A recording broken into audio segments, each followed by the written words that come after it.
very eminent and, the kind of experience we're talking about in terms of Kerala or how do you build enterprise in Kerala. We've got a very, very good panel. We start from Navas, of course, in what one would call originally it was not what one would call in the modern industry, got in from Condiments, something which Kerala is very good for. But today there's a lot of technology which I'm sure they use in trying to get they won. You have Ms. Nanda Kumar, who is, one would look at in terms of homegrown. Navas also is, in a way he took on an old business and then completely grew it, okay, which his father did a job, but then he actually grew it to the kind of that was. Nanda Kumar started off leaving the public sector undertaking to set up his own entrepreneurial venture and doing exceptionally well in the area of software. And you've got Sam, who's here in what one would look at as the next growth thing that we have in the area of genomics and such areas. So a very interesting panel, and what I'll try to do based on discussions with Riaz and others is to try and get from them their feel of how they brought in the first capital, the kind of challenges they faced, and maybe the same question for all three of you. What was the problems that you faced when you asked for your first loan from a bank? And maybe we just do that loan from the bank before we get to the equity part. So maybe the loan from the bank, shall I start with Navas? The first loan from the bank. The first loan application of ours was in 1983, which was for 2 lakh. And it was submitted in our hometown bank, which didn't get processed. So finally, because of our existing business, we were able to pull on. But over a period of 1 year, one enterprising branch head of a state-run bank came and said that would like to help us out. And that's how that 2 lakh loan got processed. I mean, there's a huge difference between the time at which my dad started business and the current scenario. Now, I think processing bank loans or creating a information memorandum for private equity people, it's not a big deal because everyone know how to do that and stuff like that. So that's where, we started with that 2 lakh rupee. Very good evening, everyone. My context was little more crazier, to be frank. In those days, if you had to buy, this is in 1990, just to give you a perspective. There's no angel investors or investors otherwise available. So the first basic need for me to start was to buy a computer. So that time the price of a PC-80 was about, with all the configuration which I wanted, was close to about 1.25 lakhs. So I went to a bank asked, only the choice was for that, to the bank, and then they asked all the kind of collaterals, and guess what? Even I had to write down what do I have, then only they can at least 2 to 3 times, essentially that's a kind of ask, because they do not know whether these prices of PC-80s are going down every day. So because of that, they were very, very skeptical, and essentially I didn't get the loan. Then that day I decided, if at all I'm going forward, I will never ever borrow from a bank. So throughout my career, throughout my entrepreneurial journey, I never borrowed so far, thank God. Nothing has happened afterwards. And the thing is that now the banks want to lend to him. I'm also more like what Nanda Kumar said. It's practically very difficult for entrepreneurs to go to the banks. So I have a few genomics companies, but which I started over the last 10 years. But we never typically go to a bank for a loan.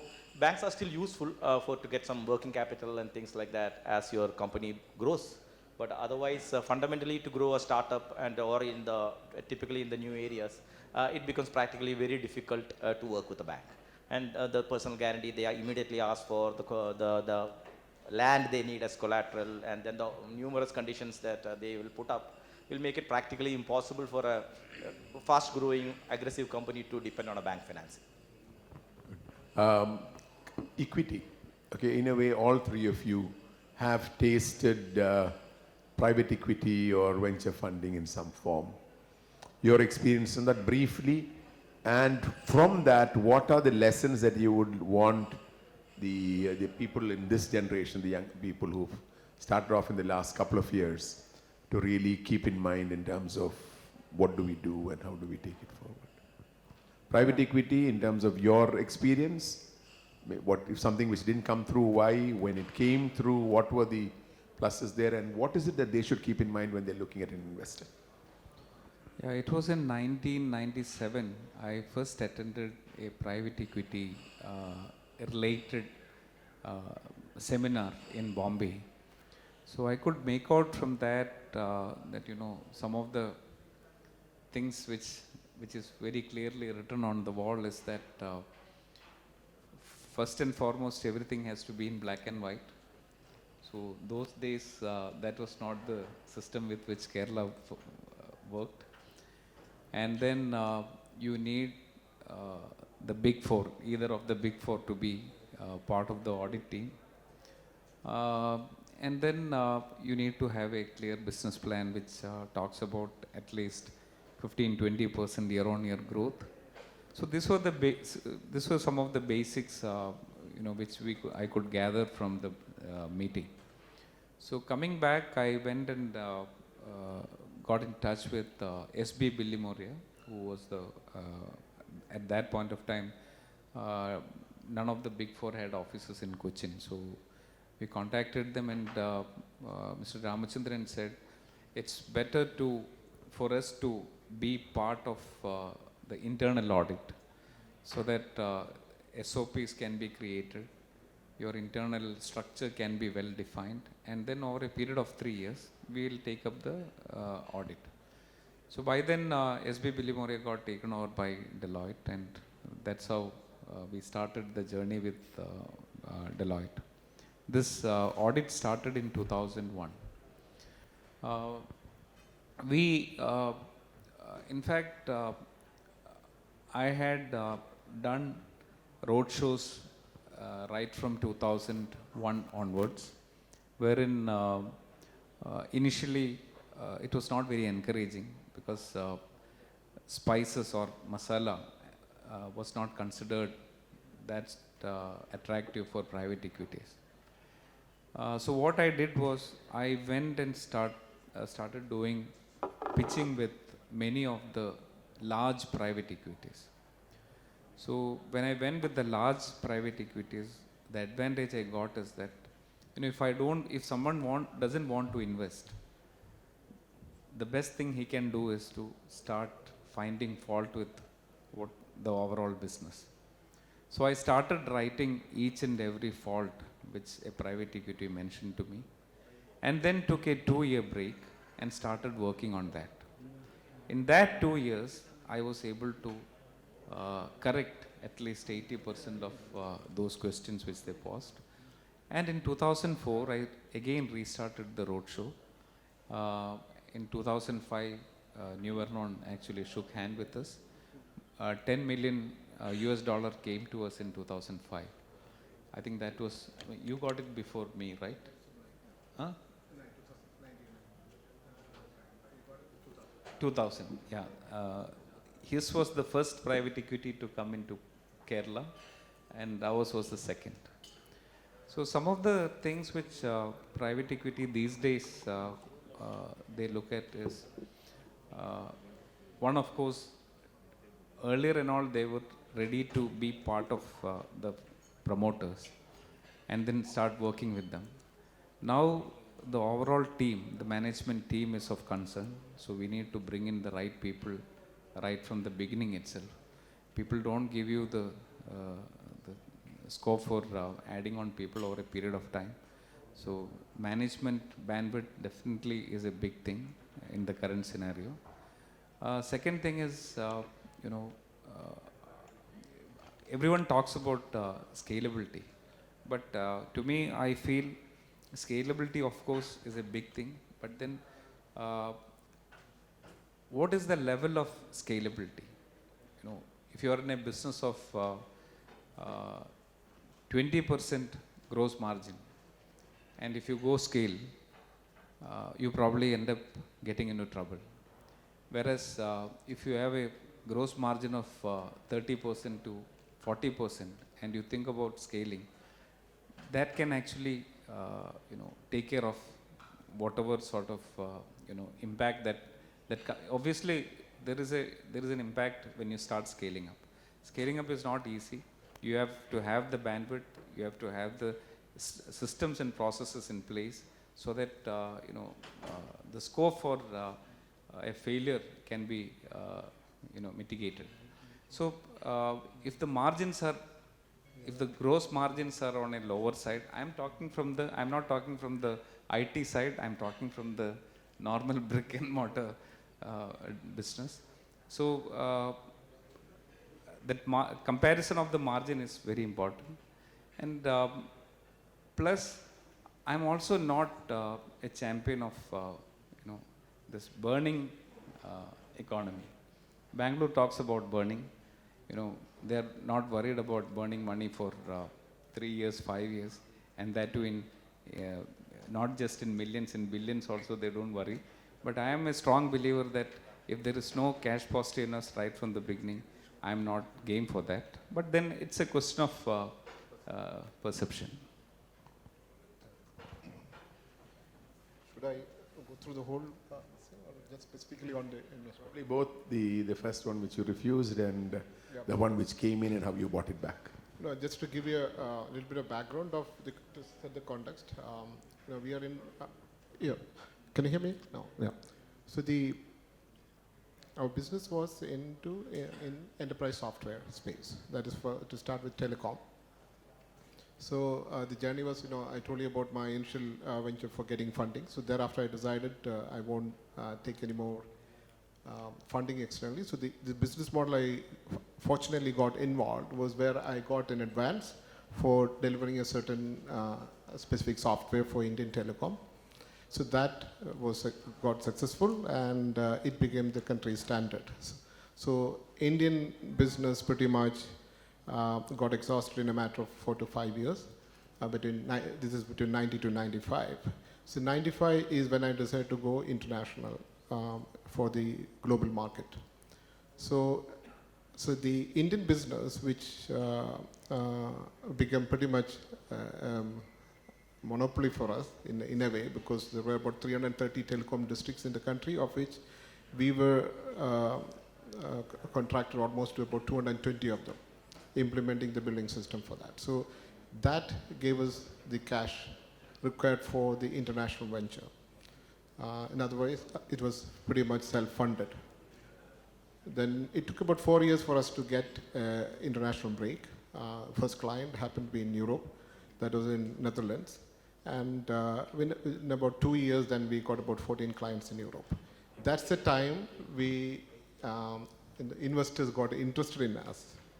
And because I didn't go for investment, actually 2 investors came to us. First one was Warburg Pincus, which is the largest, and they were wanting to buy us out completely for a ridiculous number on those days. 36 times our revenues, to give you an idea. So that's the kind of valuation. Of course, I didn't want to sell the company at that time, so I refused that. The second one was Schroeder Ventures, which was a UK-based fund. UK-based fund, but subsidiary in Singapore. The fund is based out of Singapore. And they invested on those days about $6 million. So that was the whole journey. But the point which I wanted to bring in is that we then, till that time, we were working through partners. I mean, it's an enterprise software. Unisys was our global partner for deploying, and Unisys and Logica, and through Tata Infotech. So we only focused on product. We just making the product. But in this journey, we wanted to expand our footprint globally. We took this investment only to expand globally, right from Singapore all the way to North America. So that was the reason for funding. And of course, we did that expansion, but unfortunately at the wrong time. That's when the dot-com bust has happened. that's another story which I'll talk about later. I think one of the biggest challenges we entrepreneurs face is not only the fundraising, but how do you manage your equity, right? Because you're so anxious to go and get the money that you sort of forget what you have to give up to get the money, and what are the other terms that are associated with your funding. So for me, for example, in my first journey, which I was in the software industry, I ran a company for 15 years, and at the end of that, the company was successful, but I am holding only 6% of the company.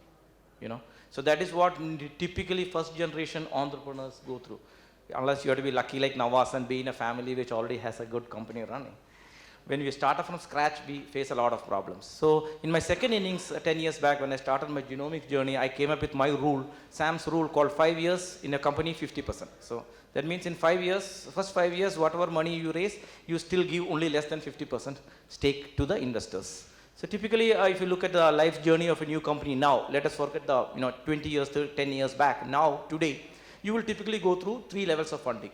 Your first level will be an angel investor coming in. I'm again assuming that you're starting from scratch and you're not in a family with a family business or something like that. So if you're starting from scratch, you will go to an angel investor. You will have to give something between 10 to 20%, but don't give more than that. 10 to 20% of the company you will have to give to the angel investor for the first couple of years. Then you go to the VC, you'll have to give another 10%. Keep to that. The dilution I'm talking. So you have to work on how much money you are raising for the play that you're making in proportion to what you have to give up. So 3 rounds you say, so first angel, second the first round of VC, then maybe the second round of follow-on VC, maybe the same VCs or somebody else coming in. And by that time, you should really make sure that you have at least 50%. So you're still in control. So it's not just for the fact that it is your company, but I'm saying you have to be in control, then only you can dictate where the company is going to be. Otherwise, you will be called a founder, promoter, but you will end up with a smaller percentage and you will not be really in control of the destiny of the company. So then after that, only the PE or other investors come in, which is a much larger round of funding. Of course, you'll have to give up control, but you can then get the flexibility to make sure that you are protected and you're taken care of, or at least you get a partial exit at that time. So I think that's the most important part I think we should pay attention. One of the things there was that deal he talked about from Warburg Pincus was interesting. They were to invest a substantial amount, and then within about a year and a half, they would take over the whole company. If they didn't take over the whole company, whatever they invested, they would give it to him and go. Okay, but I think he made a very interesting. It's sometimes difficult to say no. But that is something which I think every entrepreneur should know, when to say no and whom to say no to. Because if you can't do that, you end up with money which may not be in the kind of direction that you have for your organization. I know there are a lot of people here who are also investing, angel investors and others. So what would be good again, maybe I'll start with Sam, then go in that direction now. Why Kerala? And a lot of people talk about other places, but all 3 of you have a big base in Kerala. And for you, you believe in this place, and I know that you found something here. So why Kerala, and why are you still growing here? Because I'm just asking this because I want them to realize the advantages that we have here, and probably talk about these concerns that are also there, both. Well, you put me on a little bit of a tough spot there, because honestly, I'm not a big Kerala fan, right? Okay. Because sometimes people from the government and some of the other people also come and talk to me about, like, okay, you have to pitch Kerala and make Kerala look attractive to the rest of the world. And I look at them and say, like, how? I mean, what is so great about of Kerala, which I can't get in Chennai or Bangalore or Hyderabad or Gujarat? I mean, rest of India is great. I mean, they may not get so much rains and they may not have, so much fish or some spices, which Navas has. But from a business point of view, it is very, very difficult to make a pitch for Kerala, except for very specific things like spices or tourism. I mean, there are a couple, or maybe Ayurveda, you can make a pitch. But then why are we in Kerala? So my answer to the people is that you have to find people who have a love for Kerala. Right? So if you have a love for Kerala, then there is an additional incentive to create something in Kerala. To make a real business logic for starting a genomics company or for starting a software company in Kerala, I don't believe in any of that. Nobody can make a pitch to me and convince me on that. So then the answer to a potential investor is invest in people who love Kerala. Yeah. I have a different take on that. Of course, when I was in Keltron, whenever I used to travel around the country, one of the, especially when you go, you will be in the circle of Keralites most of the time because that's the only people you know. So typically they will look at you as what is known as a frog in the well.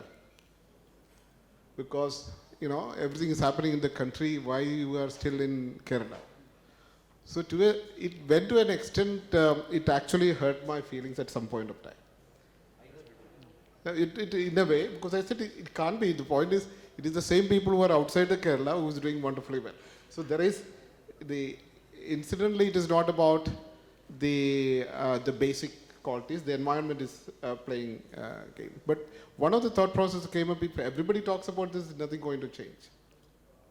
So when one of the options came up, when the Technopark was formed, in fact, I'm a beneficiary of one of the scheme which Kerala government introduced, where they gave us 5 years of sabbatical from Keltron to start the venture. So I did have that benefit. No, but if you ask an investor, that is the question. Why would an investor come to Kerala? That answers to love for Kerala. Okay. Right, your point is valid. So that is truly, there was a concern. Then another point is also, there is a need for, because those are days where not much investors come to Kerala. But let us be understand the environment.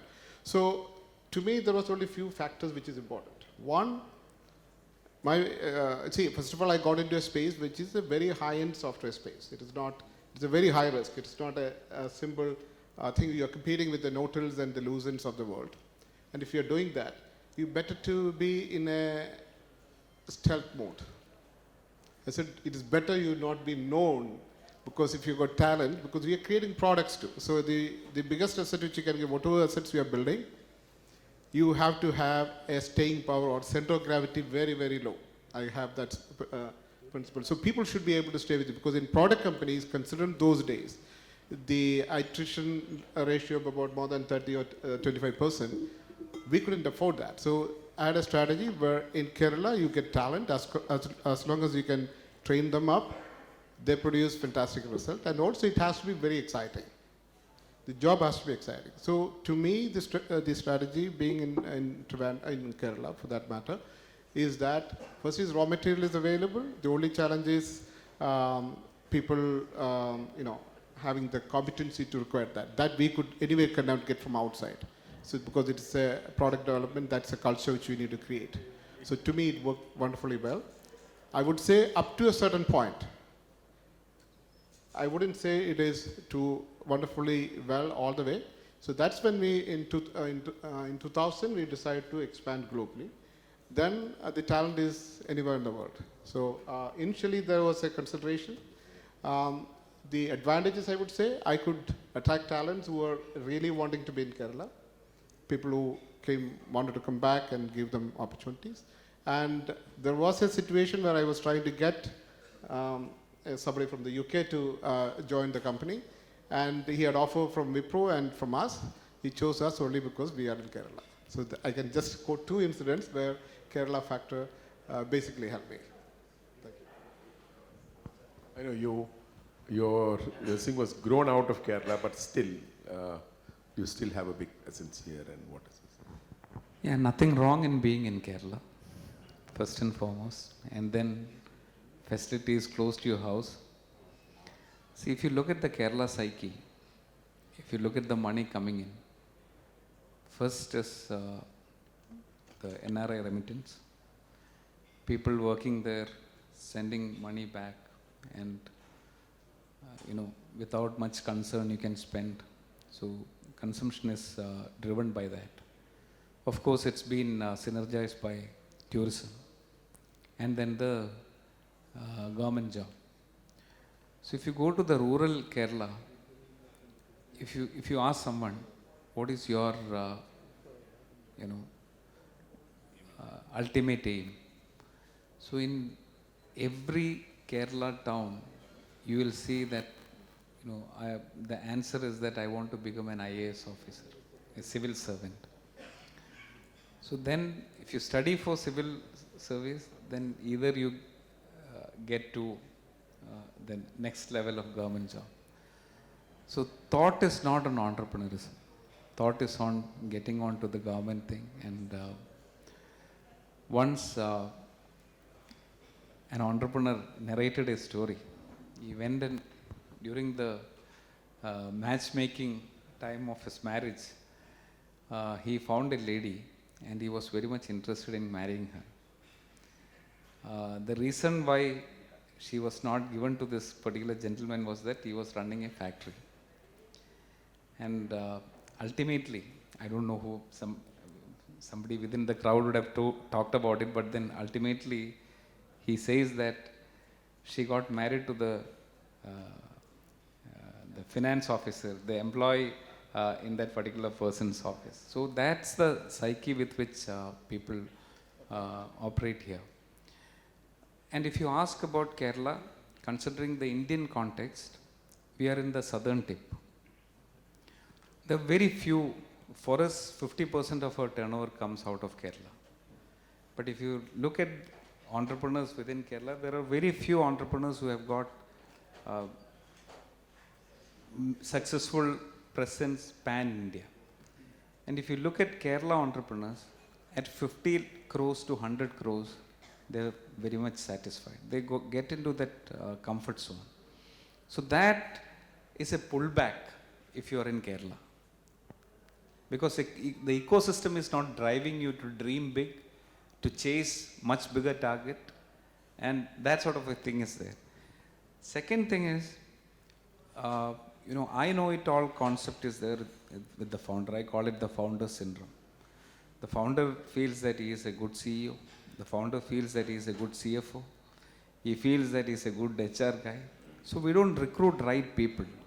So if you look at our organization for that matter, if you are at 1,200 crore turnover, what is that one thing which didn't get us to the $1 billion level is that we didn't have the guts to bring in the right people.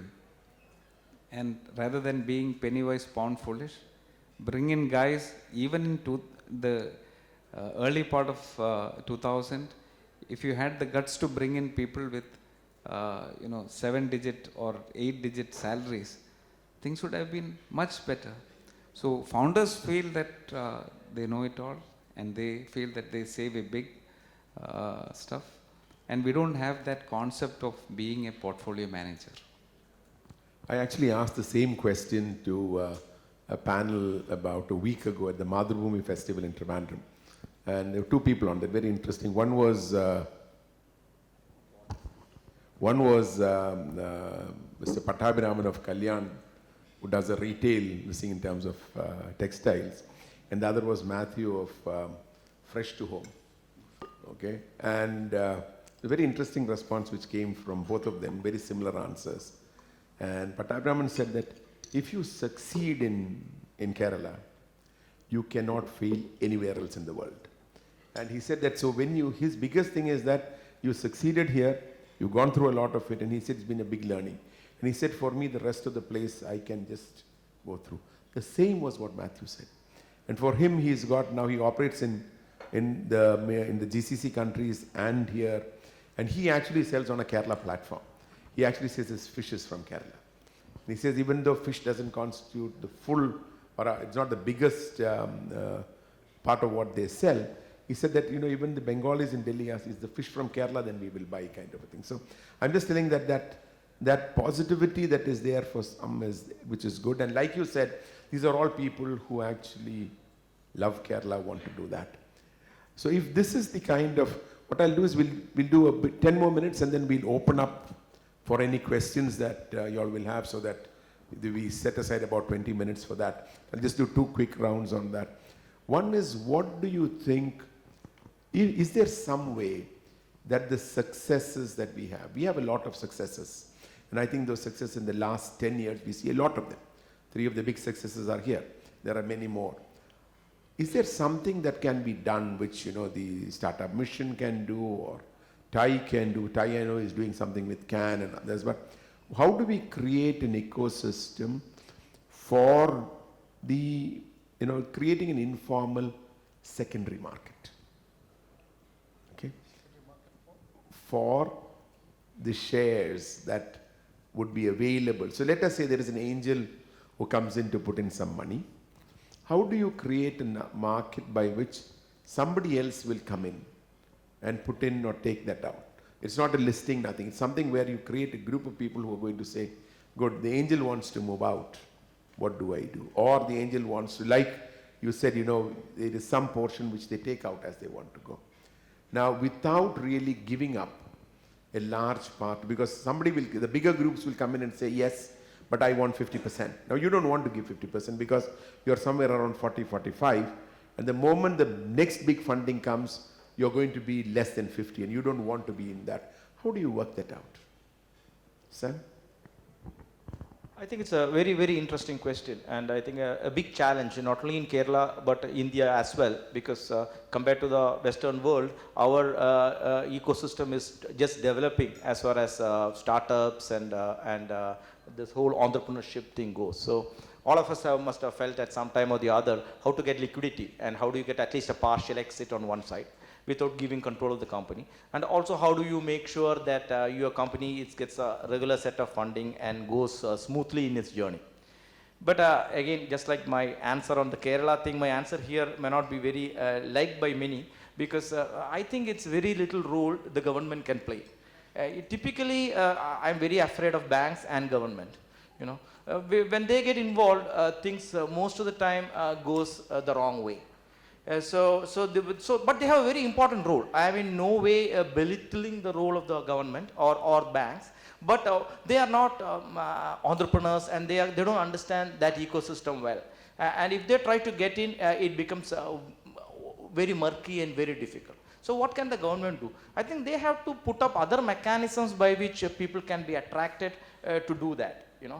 So for example, I would say, think of ways by which you can do structural things and policy type of things to make it easy to come and go, right? So for example, if you can, I don't know how much the Kerala state governments have the power, but if you can do something on the tax, right, that will encourage investors to come in when they exit the capital gains tax that they get, or the other type of, if you can make the systems more smooth and take away the friction, and bring in some transparency. And I mean, the great things like you're doing now, if you can pick up add some things to the ecosystem that will enable people to transact without you meaning the government, actually doing anything directly. So if you can do that on the infrastructure side by regulations and policies, I mean, making it easier, I think that can be a big help.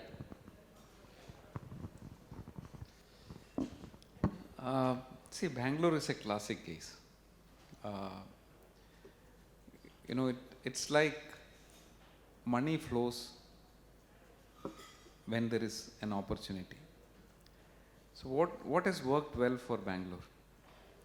So if you look at Bangalore people are ready to synergize. Just take a classic case in Kerala. I've got, or somebody else has got a 50 crore turnover company. In private equity terminology, they call it roll-up. When they say roll-up, it's nothing but the same sort of a product company which is there in Kerala, which is there in Calcutta, which is there in Delhi, and the other one in Maharashtra.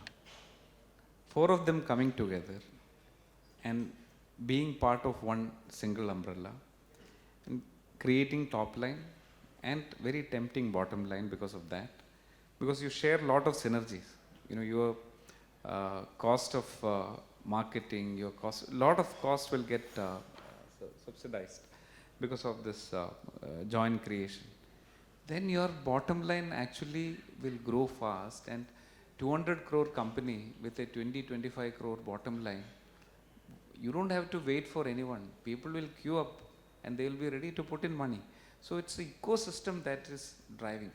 What can government do? Government can do, to me, this tax exemptions and stuff like that, it is all there in the initial stages of handholding.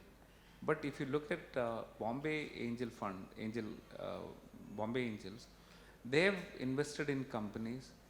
They have taken those companies to 75 crores, 100 crores. They have taken this roll-up strategy. Pharmaceutical distribution companies, which were in 4 part of the country, has been brought together and made a 2,000 crore top line company. If that, I mean, I don't know. I mean, that sort of an opportunity is available. In fact, if you look at the 2000 when I had this opportunity, Warburg Pincus was trying to create a company which has got the full stack of telecom offering as total OSS, BSS. So we were doing the BSS, they were buying out multiple companies together to make the full stack one solution, because they were investing in telecom companies. They wanted to have another company available in their same portfolio to serve them. So that was the whole idea. To going back to your idea, in fact, there is a merit in the point which you highlighted. If the ecosystem, if it's a plan, I call it as a master plan. If a master plan approach, where you create what kind of, you can see the patterns of companies that need to be involved. I'll put it as need to be involved, not evolving in a digital ecosystem. And if you can create that landscape and say, hey, these are all the opportunities for people entrepreneurs to come in, then you can have multiple levels of exits. Micro level and medium. That kind of study can be done, and if they can create a master plan, this is the landscape where people can look at each area needs it. See, the business problem in it is pretty much uniform. It's all about how you approach it, the technology you approach it. So the ways in which you can create entrepreneurship in one functional area is manifold. Depending upon that company would have a valuation. So you can actually create a kind of master landscape and then encourage people to invest, create products and services in those areas, and which will have a natural opportunity to exit at various stages of its growth. The reason for asking that's the only this, thing. yeah, the reason for asking this was, I think the government today is in the mood to listen. To listen, we need to, and it's just I think 4 days ago, I met somebody who was telling that they are setting up a new company, and the registered office is going to be in Chennai, because at some point of time, if they have to merge, okay, and they've been advised by the Big Four that if they merge, the taxes in Kerala are high, the stamp duty is high. So I actually casually mentioned it to Dr. Isaac 3 days ago. And it's one of the few, I had another meeting in the morning, so one of the few budget speeches I haven't heard in full in Kerala for the last 20 years. But towards the beginning, he actually mentioned that there is something like this which is there, and we are going to do something in the change in the stamp duty. So I think it is necessary for industry and people in industry to be very open with government and to tell them what they think can be done. As long as it is not something which is, if Navas goes and says, no, curry powder, the tax you need to do something about, no. It's about what you think is going to help industry together. I think the government is in the mood to listen, because they know that it is something which you're not telling for yourself. And that's something which they want to, because I think they realize today, even though where a lot of people still would look at the Modalali kind of a thing, still there is a feeling now across that, yes, entrepreneurs are to be supported and respected. That was the reason why I asked that question. So we'll open up the floor for any questions, and we have microphones going around. And what would be good is, let's not get into long statements and long questions. Pointed question, point it to a member in the panel, and be very brief. If you're too long, I'll cut you short. Yeah, please, there's somebody there. Can I get a mic there? So please introduce yourself, name, where you're from, and very brief in terms of what you're asking. I normally make enemies when I moderate a session, because at the end of it, people say, no, the guy didn't allow me to speak, kind of a thing. Hi, my name is Sachin. I'm from Mumbai Angels Network. We are doing a session tomorrow, an angel investing masterclass. And we have been hearing this throughout the day about how angel investors from Kerala are not warming up to the ecosystem.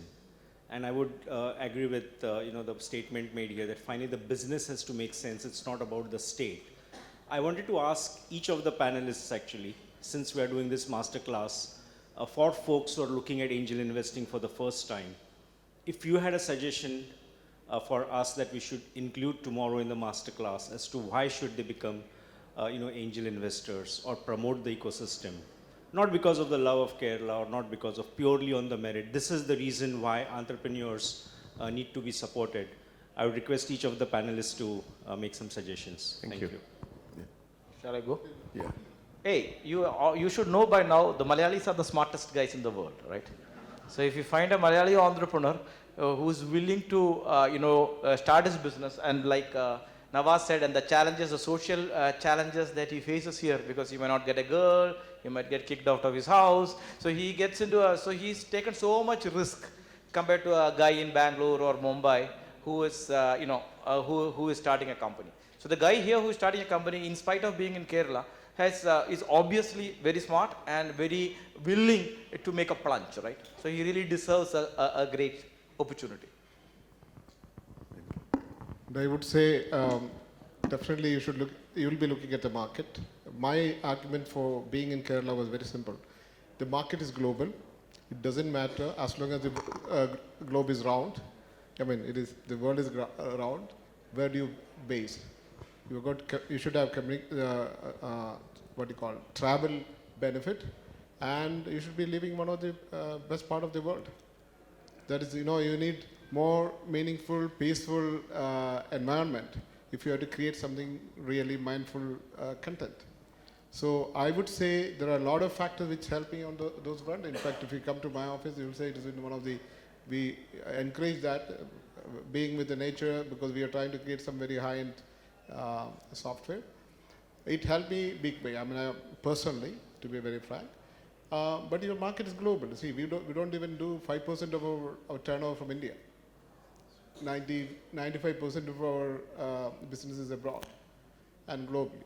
So it doesn't matter. You are looking for people to. For example, my global staff would love to come to Kerala because any event they're happy to come to God's own country. So we even had a plan at some point of time buying a resort and converting that into a development place to that level. Creating that ambience and that kind of stuff. So you can do some extremely. In fact, there's an Indonesian company who did that. I'm sure that some of you would have heard about it, that Uber, when Travis actually was developing the software, he first went to Thailand after he sold his earlier company. Went to Thailand, he didn't like the place, so he took a flight, landed in Trivandrum, and he went to Varkala. And the team was there for a few months developing the software. 3 months they developed the software. Yeah, to answer one of to your question is, see in Kerala, for an investor, what comes top of his mind is real estate. That's the first thing. Second thing is, all your investment is again plowed back into the business. We don't have a culture of taking dividend and putting that dividend into multiple portfolios.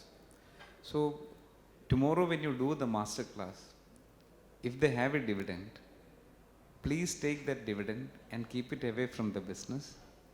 And that particular amount, 20% can be into real estate, 20% can be into equities, another 20% can be into XYZ.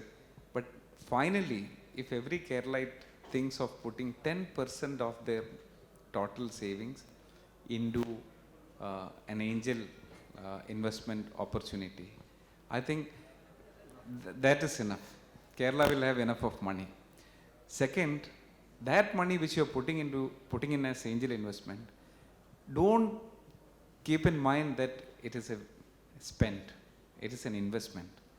So you do 10, probably 8 might go, 2 will take care of the rest of the stuff. So that is the one thing which Keralites need to keep in mind.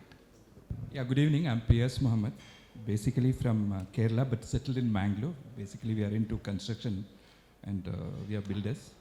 I just want to ask a question to Ms. Navas. From a concept of a curry powder, how did you take it, the idea of to the next level of being a startup? Because we want to know more about it. If you can shortly brief about it. Thank you. It so happened that Kerala doesn't have enough of investors. So whoever has a smiling face, people will start chasing you. I was part of that, and I have done at least 6 or 7 investments. Hopefully, one is getting into a valuation of some 50 million US dollars. So that is helping me for all the lost stuff. So, as part of this, societal commitment, it is every entrepreneur, I will not put the word successful. Any entrepreneur with a cash surplus should actually be handholding entrepreneurs, because that is the only way a state or a community can develop. So I'm fully with the view that you might lose some, but then you are paving way for people to think positively, rather than always seeking a job. They will actually be on the other side. My name is Nayan John. I'm a lawyer. You were one of the first in Kerala to raise funds in 2000, and you were one of the first in Kerala to give them a decent exit. But after that, not the conventional way of giving an exit through another funding. You gave a unconventional way of exit to the first investors. But later on, you did not get into the typical way of funding, and then Series A, Series B, and then goes like that. Was that I know it's a conscious decision, but how does it help you? Right. In fact, the reason why we bought back the investor is the fund went to got to a closure when things were very bad. That was in 2008. That was the financial downturn. So we didn't want our investor to go and sell desperately and have somebody who is absolutely get on board without any meaningful stake in the game. So we offered the investors to buy back the shares with certain meaningful return. I would say it's not even less than that, more than they got it back. Reason for it is only that, because we never want an investor feeling lost out in investing in the company, because we did give them an exit almost 8 times about 2 years back of their investment. They didn't take it at that time, then unfortunately, then it's all the financial downturn, and that's what the environment caused that situation. Subsequent to that, the challenge was, even today we are going through that cycles, and our software is meant for what we call today's buzzword of digital transformation. That is fundamentally, the journey is for that.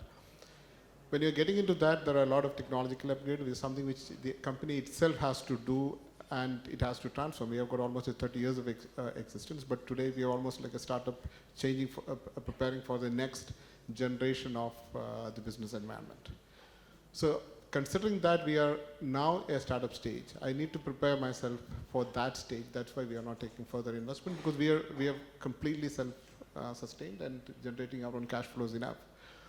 So, but this is a time, and we might be taking investment at any point of time. But that should be for a specific a situation where the external fund can accelerate the growth of the company. Because there are a lot more to be internally solved before we get to that state. Am I making it clear? Anyone else? I have a question to the three of you. I know all of you do make some investments. Which are the kind of companies that you make investment in? Which are the kind of companies that you make investments in? And maybe, if it's possible, just tell where and what all you do. And how do you select those companies? Yeah. We are looking for companies in the adjunct areas. That's why I made that suggestion earlier. If you know the landscape of various companies coming up, the best way to accelerate your growth is to acquire companies or invest in companies which are adjunct to you, because by basic nature, the moment you acquire mass, your velocity is getting affected or your speed is getting affected. So you need startup culture coming in. So it is better rather than doing certain projects internally, you have companies who are willing to invest in those kind of areas, fund them or support them, and possibly with an idea of maybe getting them on board at some point of time. So that is the kind of companies which we are investing, and or there are technology areas which will augment our proposition big area, because we invested in one specific area called computational storage. There's nothing to do with software, it's completely hardware, but you know, it has got a phenomenal value once the technology matures, our offering for the real-time world. And something very futuristic also. It's something very, very, very neat. Yeah, we obviously look at agri-based companies, and we have done one in that segment. Then we have also, I mean, it's like, you know, when a person comes and says something, and if we refer this to somebody else and they says that this is one worthwhile investment, that's how we take a call. But to answer to an earlier question of what is that ecosystem which we need in a state like Kerala, we don't know where to put money. As an angel investor, if somebody says that, okay, this is one area, artificial intelligence, our knowledge about that is very low. So if there is something that is coming up in artificial intelligence, and if there is somebody is there to advise us saying that this is one place if you can put money, I think that works well. Yeah, I think that's what Ajit is trying to do with CAN, which is Think Yeah. Thai. You look at We are people all from with him. different fields. There, I know all of you all are with him. That's why I said, Yeah. just for the others, that's when you'll get one person. One thing is very clear: anything in genomics, you know whom to ask. Anything in the higher end of software, you know whom to ask. So that's the kind of thing I think which Ajit and the team at Thai are trying to do. Yes, please. I have not done much investment outside because last for 10 years I was focused on creating multiple genomics companies of my own. So incubated each of these companies in the first company I did, and then spun them off at various levels, getting outside funding. So that was a journey in the last 10 years. But now we have moved all our assets into one fund as a portfolio fund, and we have started looking at outside companies. But still, like Nanda Kumar said, we are looking at companies which will add synergy to the portfolio that we already have. So a couple of small investments we have made in the US for startup companies making drugs, because new drug development requires a lot of support from genomics. So the genomics which we are good at, we are able to use that data and help startups create new molecules, mainly in cancer and regenerative medicine. So those are two areas that we have invested in. Any questions? Yes, please. Yeah. There are no questions. I have a lot to ask, but Good evening. My name is Brajesh. I'm a director at Experion Technologies. My question is, you said you are looking at investing in companies, especially there are a lot of startups here. So do you have anything specific feedback to be shared with them, to the startups, especially when they look at taking investments from angel, based on your experience? Yeah, the first question they should ask to themselves is that why do they need money? Or rather do they actually need money or not? So that's the first question I pose to people who come to me. So many a times, the internal accruals itself would take them to the second stage. But they feel like they need to do that. Fundraising in the initial stage itself. So, we are all not very technically qualified investors. For us, we look at top line and bottom line, or we look at on that particular month what is the run rate. That is what we generally look at. If that is being clear, and if the cash flows are adequately enough for them to take care of 1 year or 2 years, then I generally pose this question to them: why do you need money? So this question everyone need to keep asking to themselves, because I am completely against burning money for no reason. Maybe just to add further to that, from our point of view, one is if the area of interest for the entrepreneur is in a technology which is closer to what we want to have. Technology, specifically I'm talking about, we have invested in people who are in the AI space, which is specifically on one aspect of AI, so which is very adjunct to our space. Another one which I talked about is, of course, the